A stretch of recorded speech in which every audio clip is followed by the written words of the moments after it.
Entenc que Antoni Gaudí és nascut a Reus i no pas a Riudoms.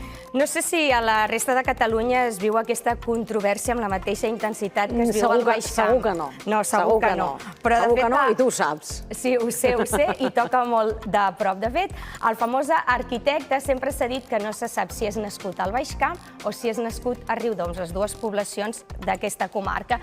Doncs ara, la periodista de La Vanguardia i també reusenca de naixement, la Tate Cabré, publica documents de l'època escolar i universitària en què es confirma que Gaudí és, sens dubte, nascut a Reus. A més, la periodista anuncia que al llarg d'aquest any, en què se celebra el centenari de la mort de Gaudí, sortiran més documents que acreditaran que Gaudí és reusenc i no pas riudomenc, com apuntaven algunes veus. Així que podem dir que misteri resolt. Que et toca de prop, no perquè et diguis Judit està de Gaudí, sinó perquè soc nascuda a Reus i això ho hem amat de tota la vida. Gràcies, Judit Estrada. Tanquem aquí el seu prim Ruta Matinal.